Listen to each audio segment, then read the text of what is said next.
Good evening, everybody. Welcome to another episode of Songwriting Simplified with me, Jonny Lipsham, here at jonnylipshamstudios.co.uk, here in Scotland, capital of literally everything, including all possible dimensions. Yes. Anyway, I know I thought I'd resurrect that joke. It's been a wee while since I've done it, so why not, just bring it back. So that's what I decided to do. I hope everybody is doing well. We are a little low on numbers today because guess who forgot to advertise this? Yes, me. Mostly because I have actually not that long been home, and I had to basically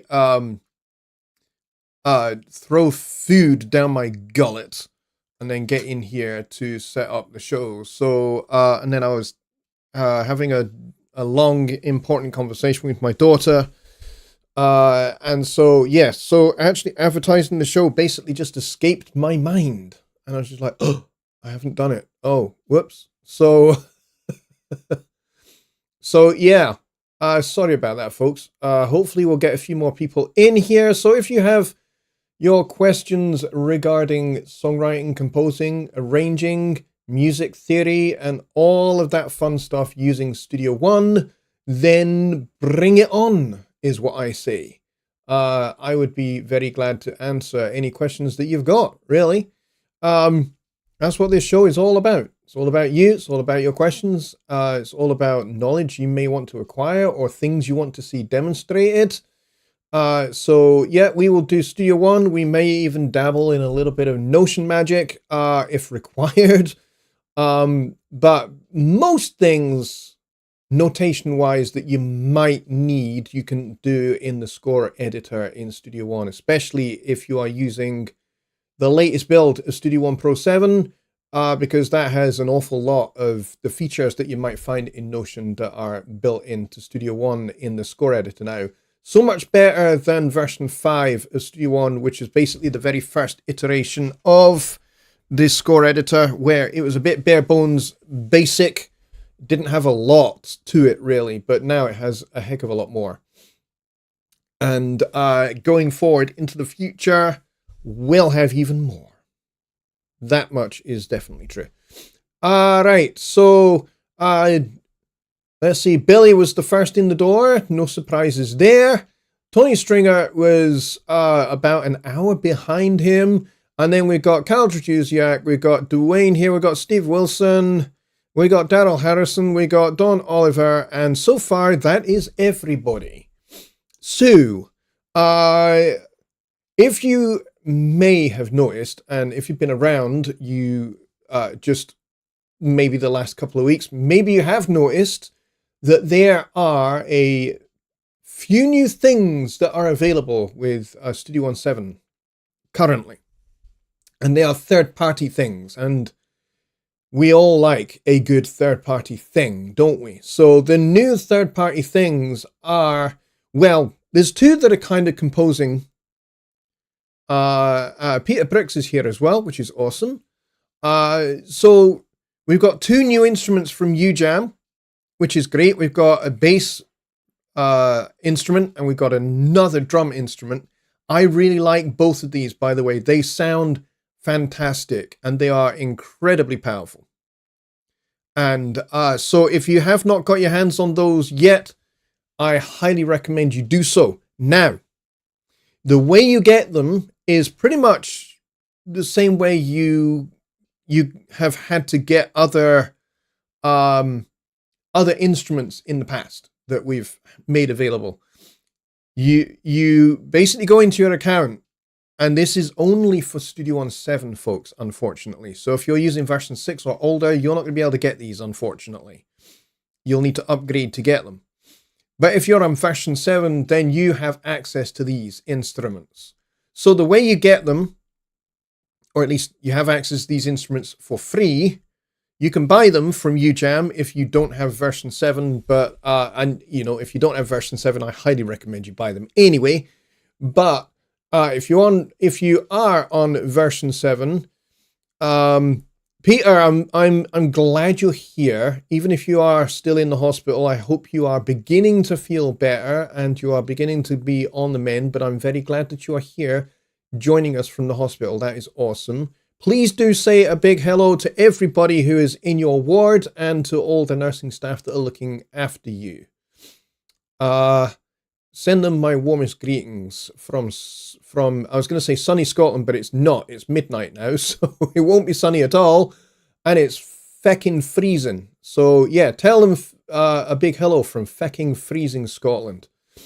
So if you are on Studio 17, you get access to these instruments for free, but if you are not, you can go buy these from UJAM, and I think they'll work in version 6 of Studio One. I think. Don't hold me to that though. You may need to go to talk to UJAM first to be sure. But they are awesome. So there's the Virtual Drummer, which is the Session Pro version drummer. It's like a 1970s sounding drum set. There are several drum sets, different mic positions, and there's a whole bunch of grooves in a whole variety of styles, as you'd expect from UJAM, and it's incredibly usable. Plus, you can create your own grooves as well. And then there's the Royale, or Royal. It's not really the Royale because there's no E on the end of it, and it's not a cheeseburger. It's a virtual bass player. It also, likewise, has a lot of customizability to it. You can do an awful lot with it. And again, you can also just play it as a virtual instrument. If you'd rather create your own bass parts, you can do that, and it sounds freaking awesome if you do it just like that. If you want to create your own patterns, but there's loads of patterns, and the cool thing about the bass player is he will follow the chord track. So if you've got chords in the chord track in your song, you can basically just select drag, just like create one long note that runs the whole length of your song, chop it up where the chords change, that note that is, and then select a style that you like. And then it will play that style, and you can like change the style wherever you need to for different parts of the song. And it will follow the chord track, and it will play the style or the different styles that you select following the chord track. Very, very cool. Very awesome. And you can do all of that in the note editor. And it's great. Same with the drums, actually. You don't have to do a whole lot, really. You can basically select a groove that you like and fills that you like from that groove. And again, you can create the part all from the note editor. You can just drag them onto the timeline if you want to, which is actually what I do, is I just drag stuff onto the timeline, because they create MIDI events doing that. And the reason why I do that rather than just draw a note that is basically, it just keeps playing the particular groove, is because if I drag and drop the groove onto the track, it creates all the MIDI, the actual drum hits, which means I can then make some nuanced, subtle little customizations to the groove here and there. I can add some ghosted notes. I can add a little open hi-hat here, a little open hi-hat there, which isn't actually part of the groove, but it personalizes that groove for me. And then the same with the drum fills. I can just go and add some ghosted notes where there aren't any. So you can do all of that kind of stuff. And the drums sound great. The bass sounds great. There's lots of you can do lots of customizing to it. You can make the bass as overdriven as you need, or you can make it as clean and as bone dry as you need. You can make it sound very vintage 1970s, or you can have it sounding really bright and modern and aggressive. So the choice is kind of yours with those instruments. So if you want to get them, you first of all need to go into your my.presonus.com account. And then there's an option there in the category list that says third-party offers. And you click on that, and then you'll only see the third-party offers that are available to you. And they will probably have a little claim product button over the top of their product icon. Click on that. Once that's done, you've claimed it. Then you can click on the product icon and then it'll take you to the product page. You'll find the product keys there. In the case of UJAM, there's just one product key. In the case of the Arturia distortion thing, there's a product key and an unlock key. You need both of those for Arturia. And if you look at the product key and it looks like it's a Studio One product key, then the product key is broken. It's corrupted. You'll need to make a tech support ticket for that. And then the tech support guys will basically regenerate you a product key and it should create you a proper one. So, and you know it's a proper one when it actually starts with Studio-Pro Pro 7, I think it is, or underscore. It's either underscore or dashes. But if it looks like a Studio One product key, as in it's got like letters and numbers and stuff like that, then all the way through it, and it just looks like a Studio One product key, then it's not the right key, and you'll need to make a support ticket.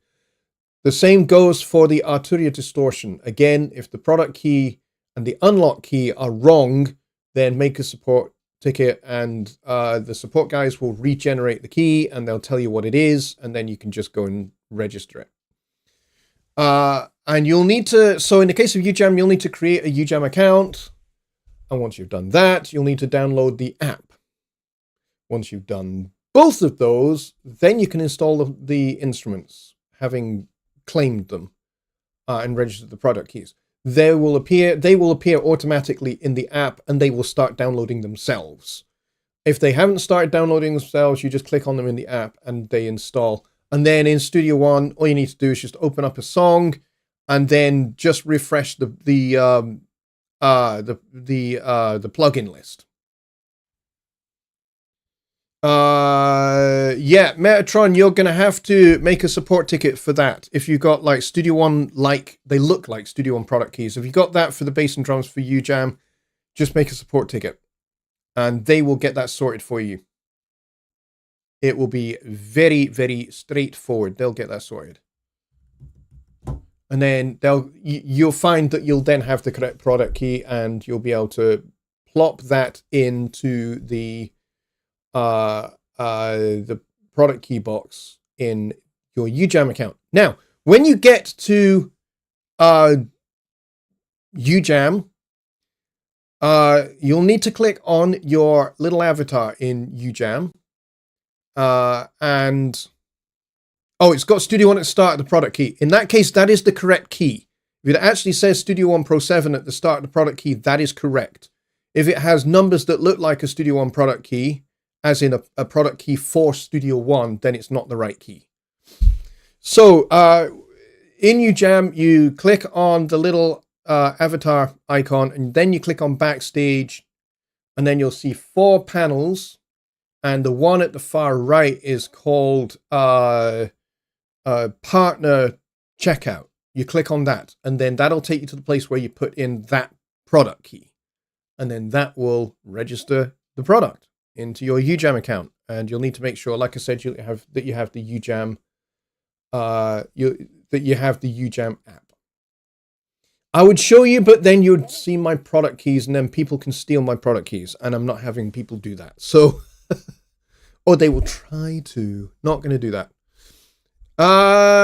Looks like Keith has just walked in the door, which is awesome. We got 14 people here now.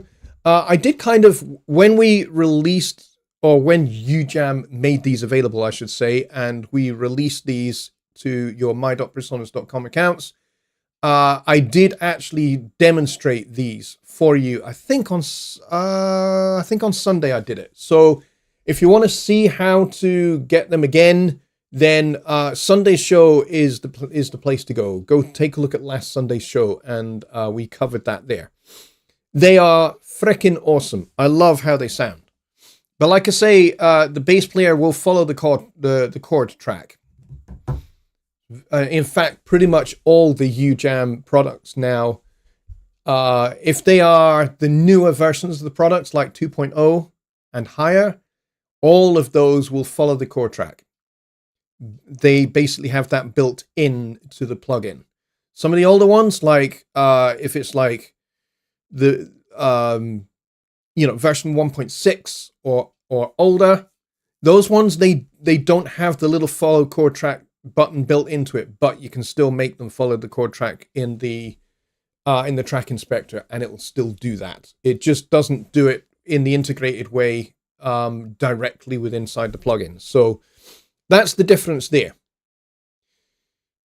Let's see, what else do we have? We got Mixmaster in the building as well, which is awesome. And Kyle says he missed today's mix review. Yeah, the mix critique with Gregor and Joe. I nearly actually spoonerized their names there. I nearly called them Grow and Jagger, which is hilarious. But there we go. My God. I'm not going to live that one down, am I? So, if any of you guys have any other Studio One songwriting, Studio One composing, Studio One arranging questions, we can discuss that tonight. Otherwise, it'll be a very short show. And I would like this to last the full hour. Several of our friends had mixes on there. Oh, that's great. That's cool. Yeah, I submitted one a while back, actually, and then they just didn't select it. So that, okay, I'm not doing that again. With the Arturia distortion, I had an issue with the unlock key. Then I realized I shouldn't include the part that says vendor gift. That is correct. We've now fixed that, by the way. So what actually happened at first was the vendor gift part, which is not part of the product key, was accidentally on the same line as the unlock key. We've moved that now, so it's much further down, so it's easier to get at. They were both together, and I copy and pasted, and it didn't work at first. Yeah, that's a common one, is where they've used vendor plugin as vendor gift as well. So that's actually moved down below the unlock key now, so it's well out of the way for copy pasting. Yeah, that was just a small error. That's all it was, a small error. But now fixed. A lot of people found that they accidentally copy pasted the whole vendor gift bit as well.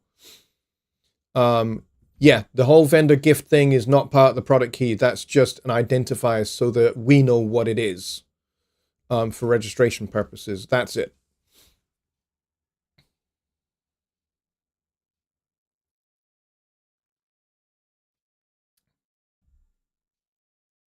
So we are fast approaching December. And I think next week, I will have Rich on here again. It's either going to be next week or the week after. Let me just kind of double check here. I'll check with Rich. I think it's going to be next week. I think it's going to be next Wednesday. I will have Rich Cresswell back on here, and we will talk all about the Christmas Songwriting Challenge. There will be a brand new workspace for this, folks. So last year's workspace is gone.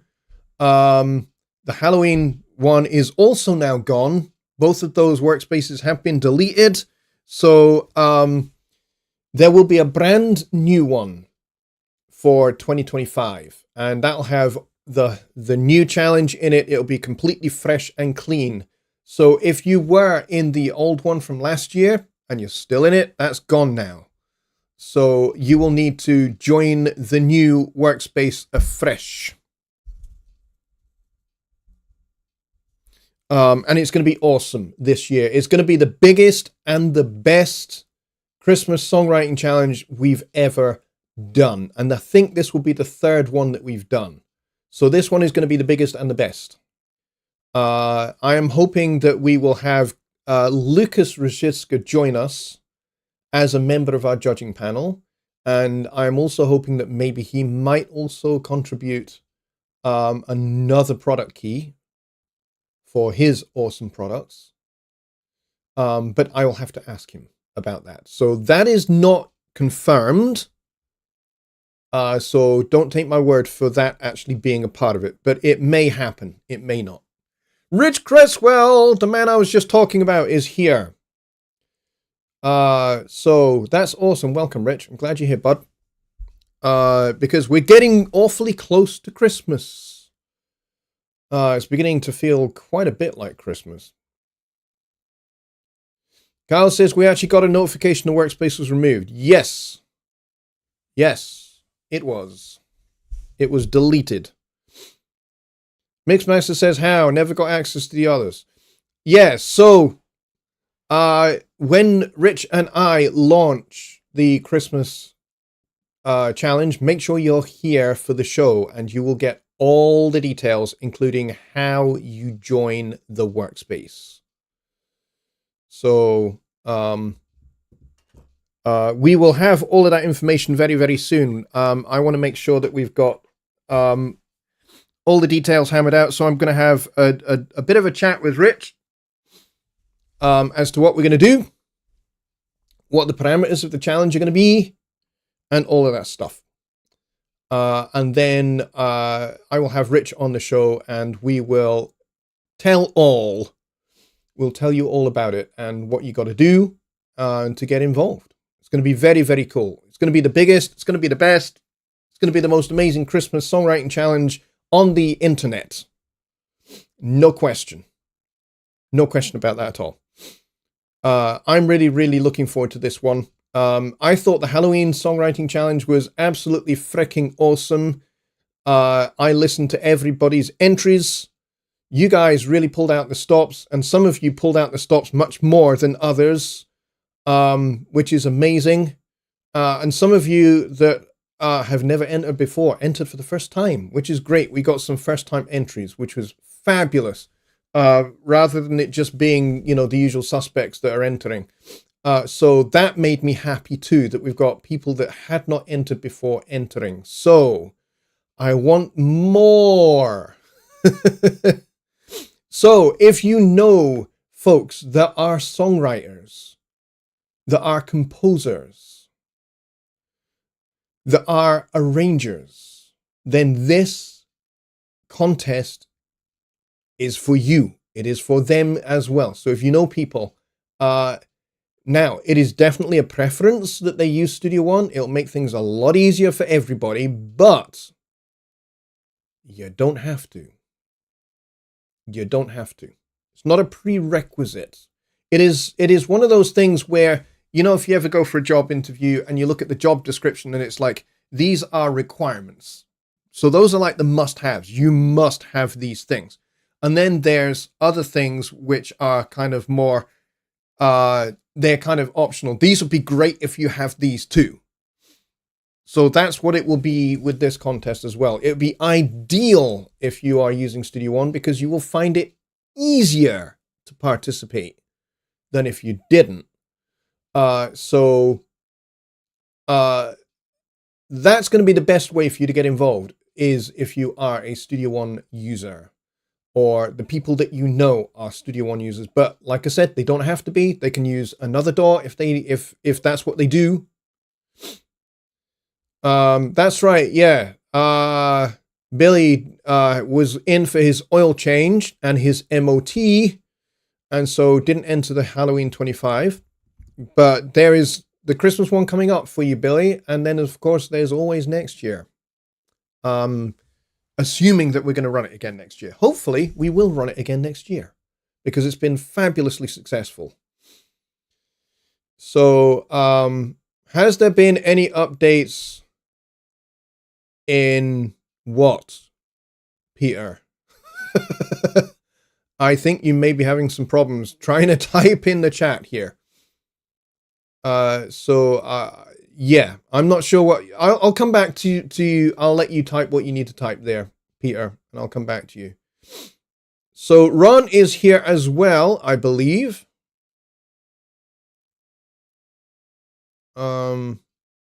Yep, Ron is here, which is awesome. Yeah, Pete, if you are, try not to press enter too soon, because it looks like that's what's happening. I know you're in the hospital, so I know you're kind of having You're probably typing this on your phone, and I get it.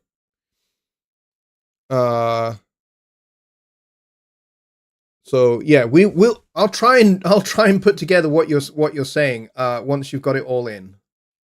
I totally get that you're in the hospital. Matt is here as well. Zazu, Matt.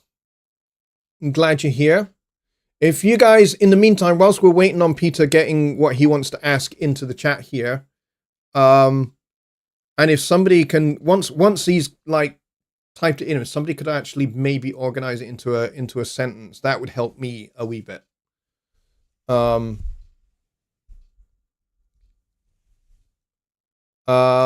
Let's see. So yeah, if any of you have, in the meantime, got any other questions about songwriting, composing, arranging, and music theory, then get them in the chat now whilst we're waiting on Peter getting his question in. He's asking about updates. I'm not quite sure what he's asking about. Updates to what? That's what I'm kind of not sure about. So hopefully we'll get what the rest of the question is, and then I can answer. So for those of you that may also not be aware, a new version of Studio One was released just recently, version 7.2.3, which actually fixes a whole bunch of things. A whole bunch of bugs got fixed, which is great. Have there been any updates in the last 10 weeks?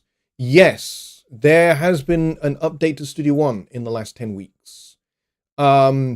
It's, if you have been on Studio One 7.2, then you should be able to get this. In fact, maintenance updates are available to everybody. That is on Studio One 7. Feature releases are a bit different. They're only available if it's within your 1 year window, or within the same in the same version. So if it's like 7.2, you get all the 7.2 features and stuff like that. 7.1, you get all the 7.1 features, and it depends upon when your year for your perpetual license started. If you are a subscriber, then you get everything. You get everything for however long your subscription is. So if it's a month, then you have access to everything for a month. If it's a year, you get access to everything for a year. So if you've got the annual plan, you get everything for a year, plus you get a perpetual license at the end of it, which will be frozen in time at the build that you have, or the build that is released at the time that your subscription expires. So for example, if your subscription has literally just expired, then the perpetual license you will get is 7.2.3, and it will stay at 7.2.3. It will not go any further. So there'll be no further updates. It's basically a frozen in time build of Studio One as a perpetual license that is yours to keep and use forever until your computer no longer supports it. Mr. Beats for you. Welcome. I'm glad you're here. Question: when using the Loops browser, it's been freezing a lot lately and not loading any sounds. Is there a way to refresh the Loops browser without having to restart the door? Now, this might come down to where your loops are installed on your computer. For example, if you have stored your loops in a hard drive that is connected to your computer via like a hub or something like that, it might not be fast enough to talk to Studio One. And also, you got to bear in mind that USB hubs have this nasty habit of just going to sleep. And when they go to sleep and you tell Studio One to start making requests of that hard drive, the hard drive then has to wake up. And that request has to be sent through the USB hub. And then the hard drive has to go, oh, okay, it's time to wake up. Okay, I'm awake now. Okay, so what was it you're asking? You wanted me to find that loop. Okay, that's fine. I can go find it. Here it is. So that may take time, and that may be one of the reasons why it's freezing. On the other hand, if your loops are in an external source, for example, iCloud, OneDrive, Dropbox, or somewhere like that, none of those sources are going to be any good to you at all for storing loops and loop libraries. The reason being, they're coming from the internet. And so they have to be streamed through the internet and into your computer. They have to load into RAM that way, because the computer has to kind of hold on to that data somehow, so it uses RAM to do it. And it pulls it from the internet. It's not going to be fast enough. That's going to cause Studio One to freeze. It's going to cause Studio One to crash. It's going to cause no end of problems. So what's the solution? Make sure your loops are on an SSD drive that is directly connected to a USB bus on your computer. Not through a hub, not through anything else. It's got to be direct. And when it is direct, and those are installed internally, then that's step one. Step two, make sure that in your Windows or Mac system settings, that you make sure that none of your drives are set to go into any hibernation mode. That's another thing to make sure you do. If they are installed on an internal drive, then you've got a leg up, okay? Because it's much more likely that that drive is not going to go to sleep. But always a good idea to check that and be sure.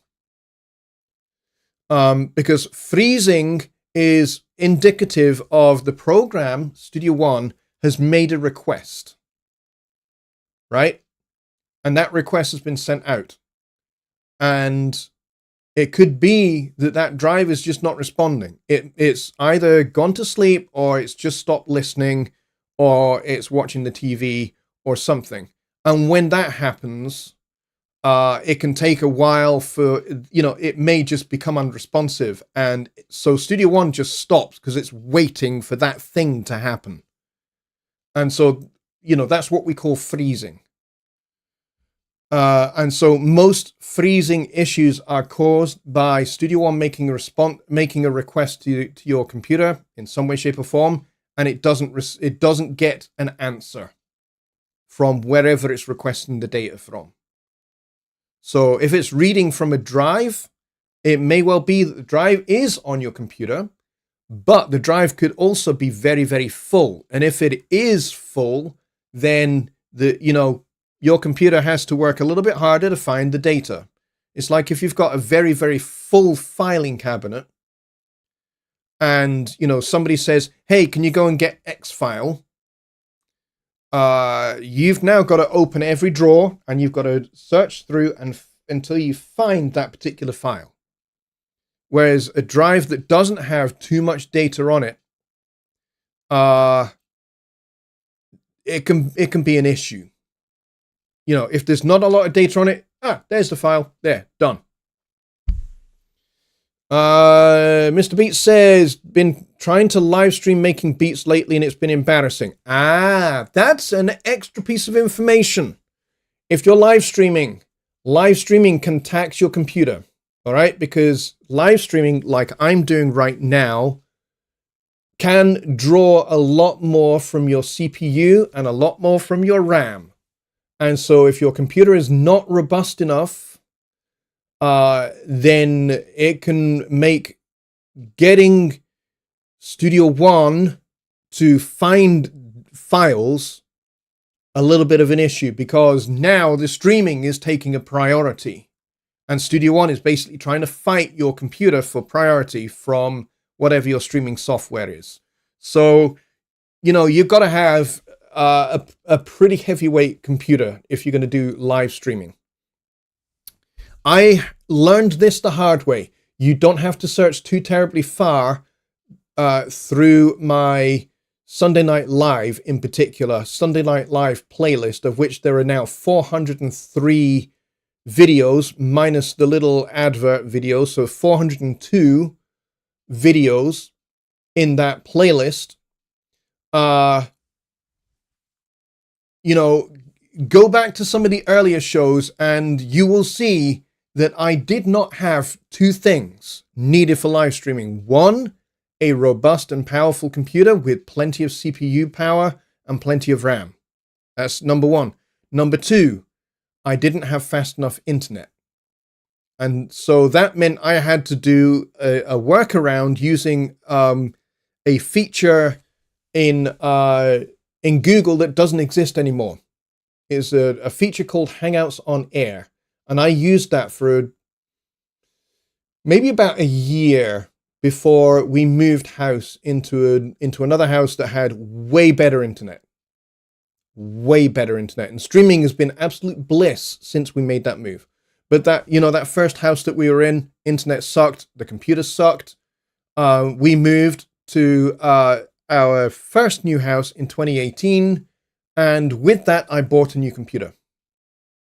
So I had a new computer, I had new internet, I had much faster internet, much faster computer, and streaming has been an absolute delight ever since. And I'm on an even newer computer now, and I'm in a new house, which we've been in for nearly 5 years, and the internet here is even faster still. So streaming is absolutely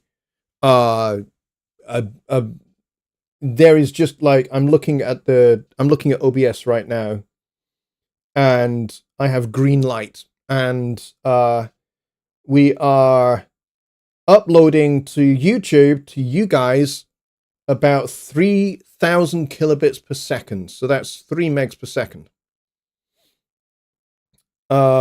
Which is great. That's more than enough to do a pretty good stream and to be able to be running Studio One and getting audio out to you guys.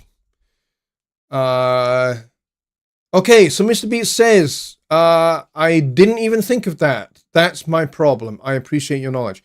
You're welcome. Streaming, I'm going to use some language right now. So those of you that like to keep account of my profanity on this channel, streaming can be a bitch.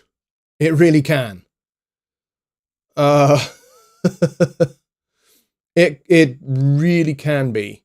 And yes, go take a look at some of my earlier Sunday Night Live shows from 2017, and you'll see my stream regularly freezes. Sometimes the audio is mono. Sometimes the picture pixelates. There's all sorts of issues, but you know what? I carried on going regardless because I'm a stubborn bastard, basically.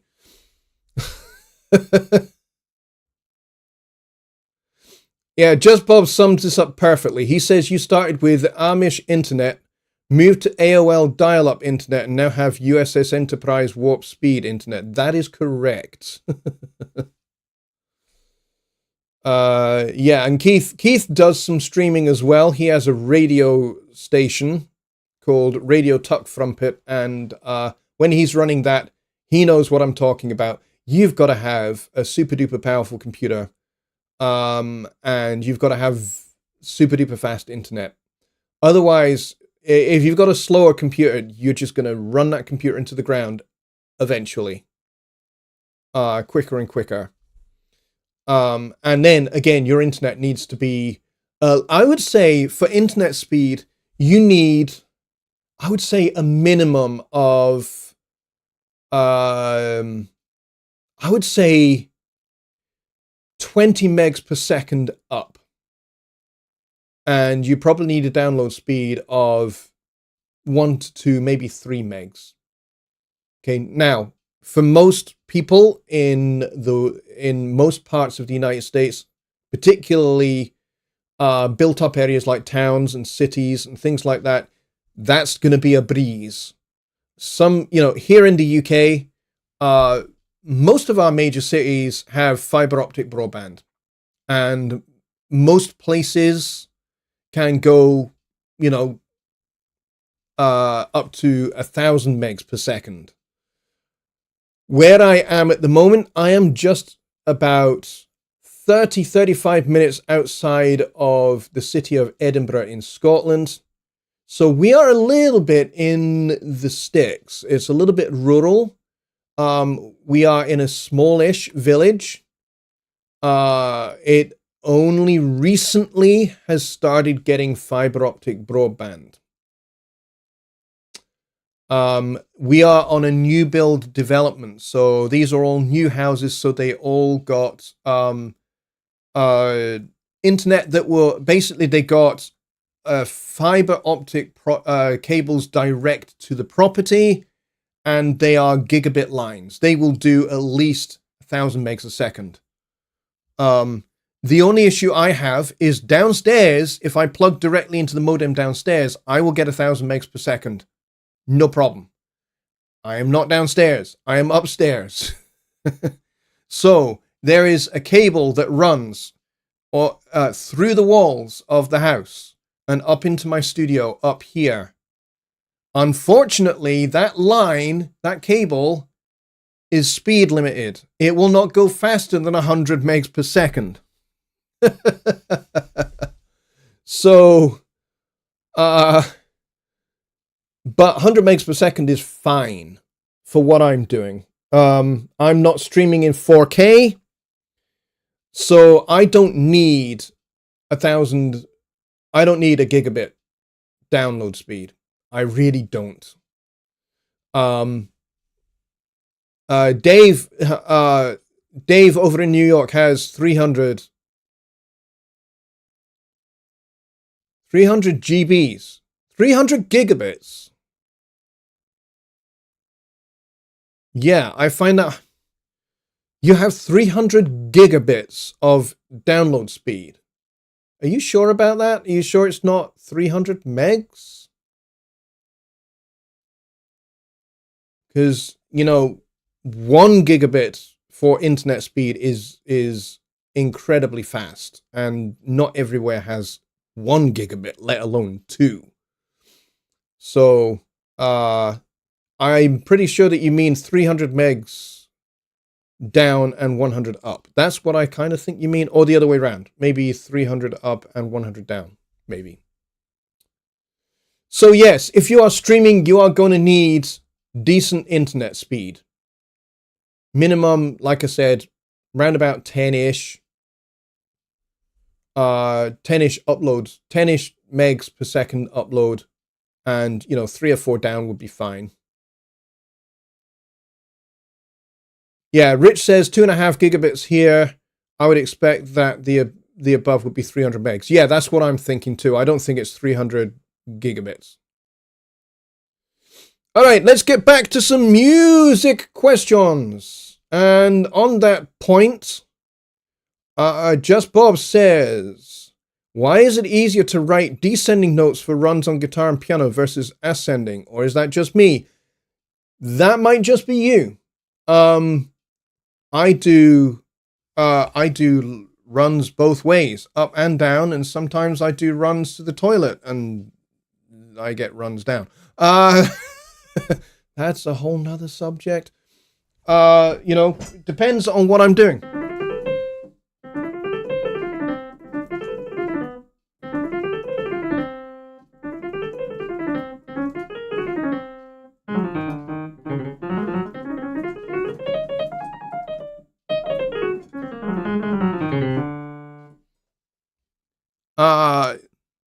It depends what I'm doing, you know.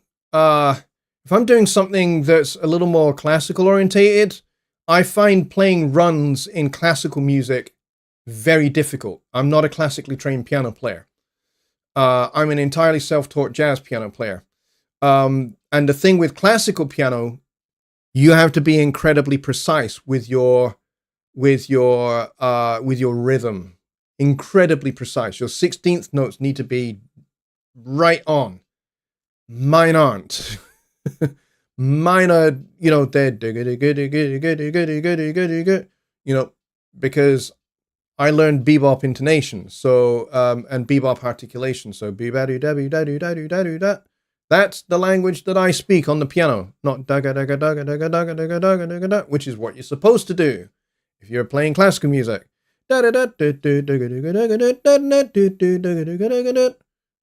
That's kind of classical music. That's the hornpipe.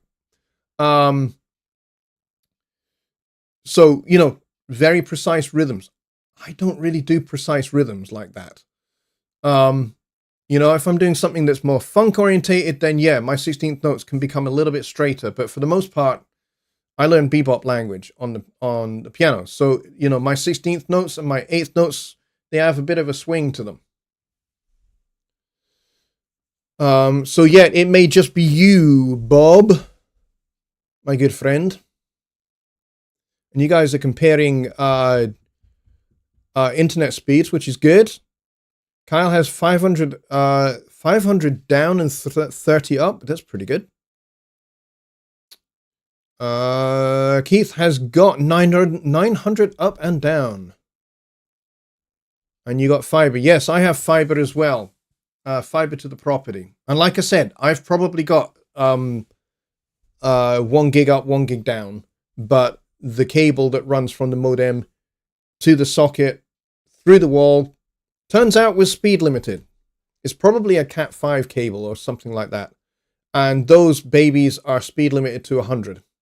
So no matter how hard I try, I cannot get more than 100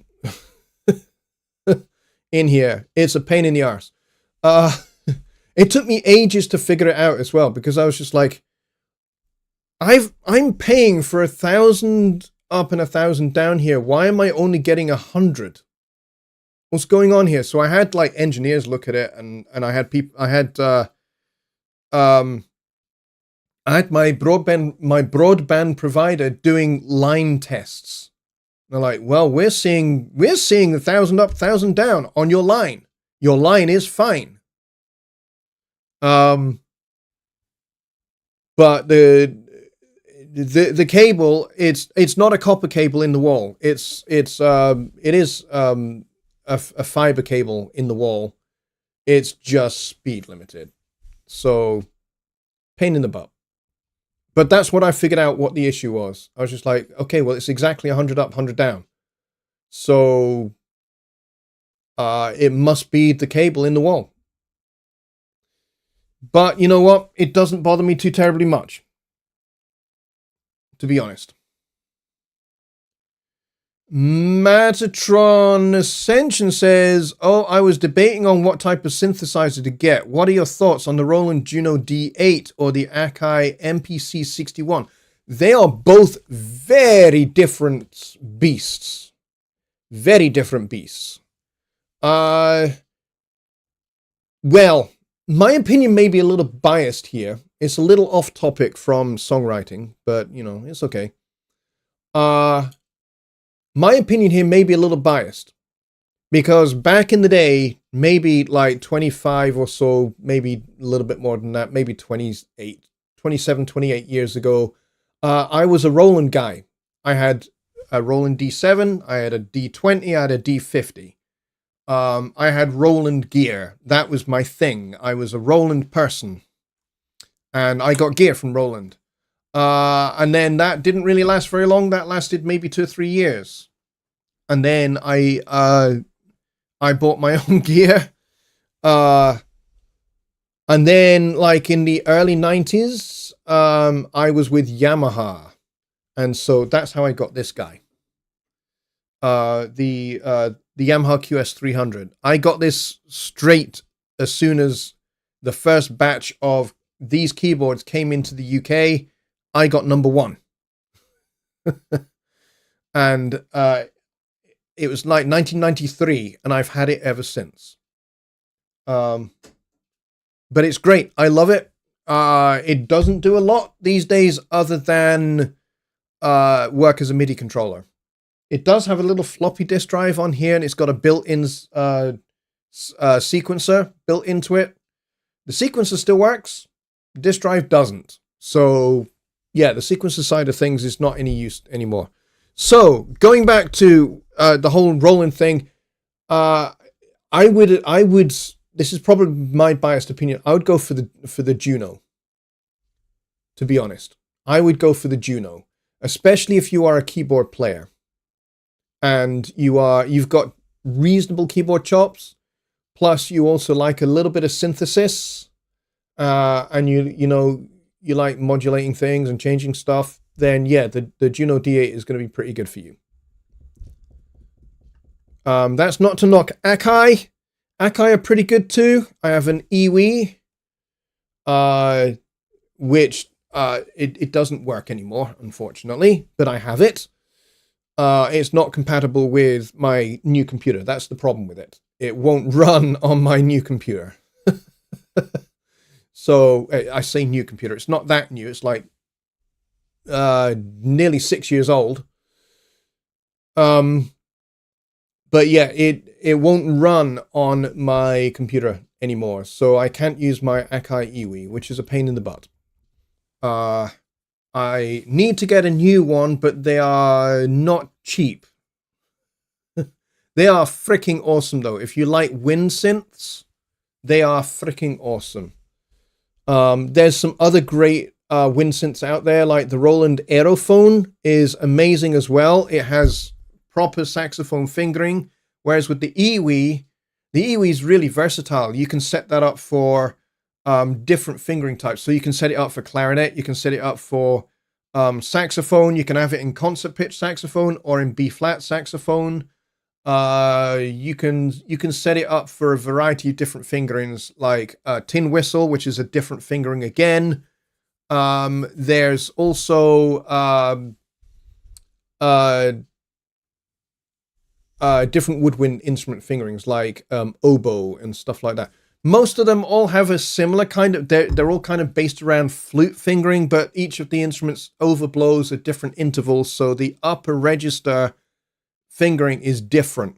So for example, an alto saxophone overblows an octave, and so the upper register of the octave is much more like a clarinet in its fingering. So you kind of have to learn two different fingering systems. You have to learn like octaves 1 and 2 and octave 3, and then you have to learn all the overblow intervals, because all of those overblown notes have different fingerings entirely. So you have to learn two different fingering systems. Same with flute. Flute overblows as well, but it's the same fingering. If you're in the upper octave, it's exactly the same fingering. So if you're a flute player, is good news. But if you're an alto or tenor sax player or soprano sax player, the overblow is different for each of the instruments. So you have to learn the upper register. Mr. Beats for You says, I have 2 Atom controllers and an Atom SQ. If I load up Impact, is there a way to have one Atom on bank A and then have the other Atom on bank D at the same time on the same impact? That's a great question, and I don't know the answer, and I'll tell you why. I don't have an Atom. I have an Atom SQ, which is over there, which I'm using kind of as a keyboard controller because I've only got the one, and I've got a Mac over here because I do a lot of testing for Presonus QA on PC and on Mac. So I have the SQ over there, and I have it basically just as a keyboard.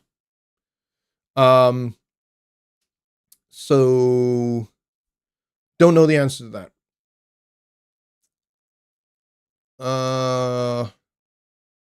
Iwi is good, says Peter Brooks. Yes, it really is.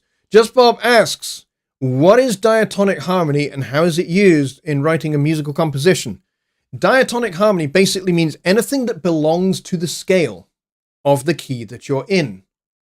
So, for example, if we are in C major, then anything that belongs to C major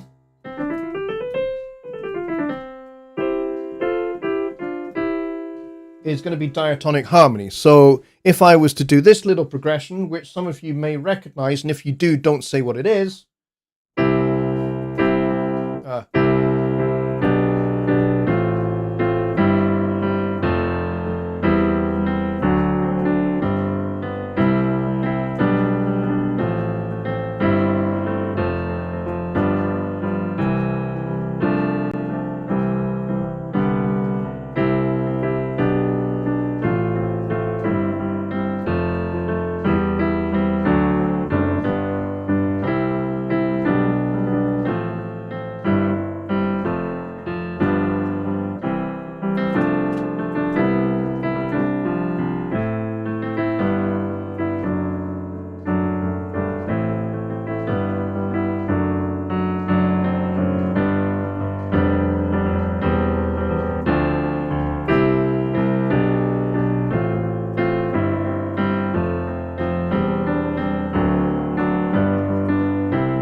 That is all pretty much diatonic harmony.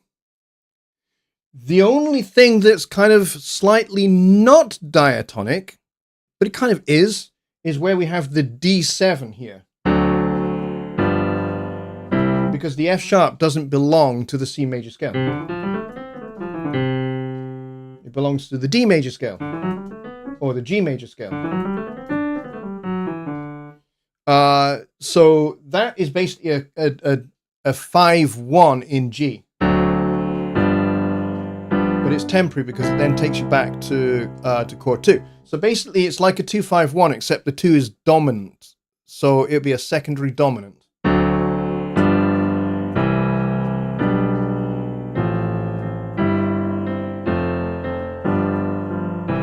So all of that is entirely diatonic harmony. So if I were to jazz that harmony up a little bit, I might employ some more chromatic harmony, and I might borrow chords from other key centers, which is where we would get non-diatonic harmony. So let's think about this carefully. So I could do...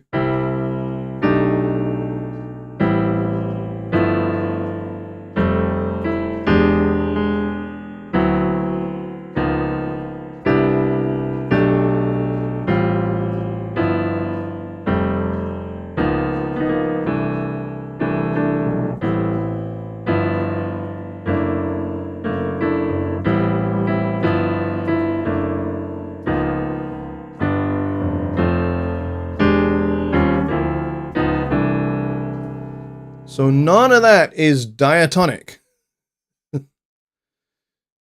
A lot of that is chromatic harmony, and I'm borrowing chords that don't belong in the key of C major.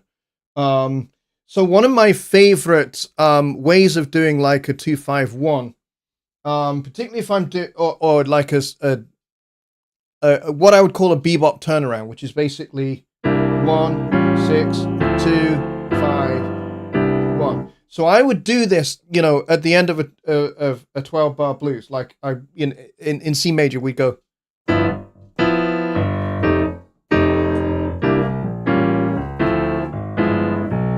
And then we'd be back to the start of the next chorus. So when I do that, I tend to do some substitute chords as well. So I would go 1, 6, and then I'd go flat 6, then flat 2. And then I might even do, just to reinforce the 2-5-1, like that. So basically flat 6 does not belong in C major, and neither does flat 2.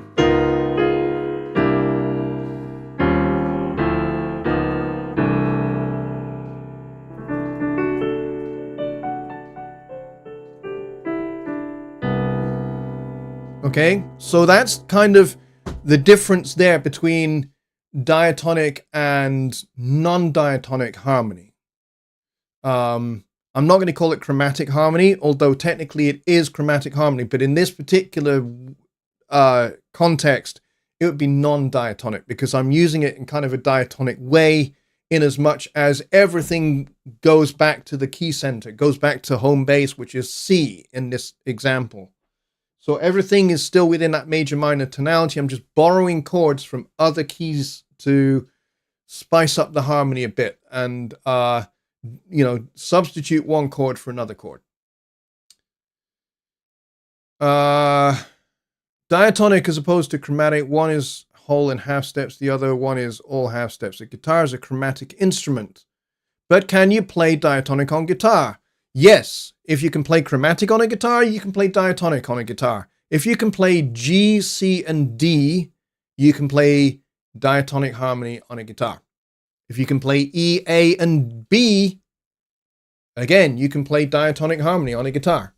If you can play any folk song or any popular song on a guitar, that is diatonic harmony. You know, I would strum my guitar just now, but it's like 1 o'clock in the morning, so maybe not.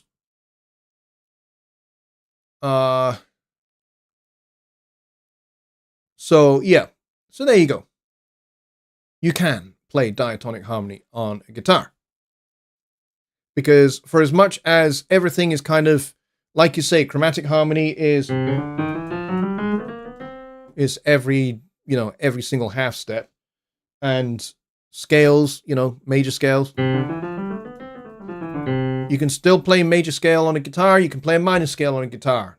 You just need to know where the shapes are, what shape you play, where you put your fingers on the strings, which strings, and so on and so forth. But yeah, you can play totally diatonically. If you would, just for like a reference point, Pat Metheny's new album, which is a solo acoustic guitar album, it is well worth getting because he explores both worlds equally. So you'll find there's a lot of diatonic harmony, but there's also lots of chromatic harmony as well, and improvisation on both. Pat Metheny's one of these amazing jazz guitar players who can play very, very melodically. He can play very diatonically, even in the framework of really chromatic harmony. Like when he's playing on Slings and Arrows by Michael Brecker, for example, the solo that he plays there is actually really rather, certainly the first half of it is very diatonic. There's nothing really chromatic. He sticks pretty much to pentatonic patterns. And then it's only in the second half of his solo that he starts to kind of involve more chromatic harmony, substitute chords, and altered scales and things like that. But yeah, Pat Metheny's new record is definitely well worth to check out. I wish I could remember what it's called, but I can't. I think he invented some kind of synth guitar. I forget what it's called. I'm not sure that Pat actually invented a synth guitar. I think he just made a couple of synth, a couple of MIDI pickups and synthesizer pickups for a regular guitar, really, really famous. There's Synth Axe, which Alan Holdsworth made very, very famous, and who's the other guitar player that also played Synth Axe? Trying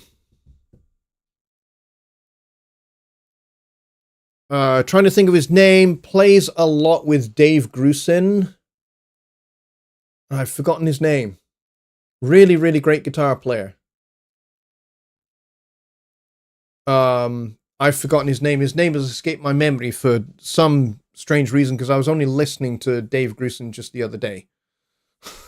Dave Grusin is one of my favorite composers, one of my favorite piano players. He's just freaking awesome. All around. Amazing composer. Having written for television and film, and orchestral works, operatic works, or choral works, I should say. Yeah, Dave Grusin is Mr. All. All right, we are 5 minutes over. I was not keeping an eye on the time. So thank you very much for your questions that kept this show going. I appreciate it. And thanks for the great question. Lee Ritenour. Yes, Lee Ritenour. What a great, great guy he is. Great guitar player. Never met him, but he has a really, really great reputation as being an extremely nice bloke. Pat Metheny, I can tell you for certain, is a really nice guy because I have met him. He's great. Great, great guy. He is incredibly humble and very down to earth and very easy to talk to. All right, so Dave Barcelow's meetup is in just a little under an hour. So if you want to go join that meetup, then I would highly recommend you follow the link that Kyle has provided. There is a password to get in. It is simply S1 Meetup. All lowercase letters, apart from the number 1, obviously. So, and that will get you in. Make sure you are nice to people there and you don't piss around because you'll just get booted if you do that. We've had people that have come into meetups where they've behaved extremely inappropriately and we just boot them. And they get banned, which means because it's all on the Fender Zoom, when you're banned from the Fender Zoom, you don't get into any of the meetups. All right, folks, that's it. Gonna call it there. I will see you guys all on Sunday for Sunday Night Live. So if you've got Studio One questions and recording, mixing, mastering questions, that is the show for you. Save those questions till then. I bid you all a very good night. Good night.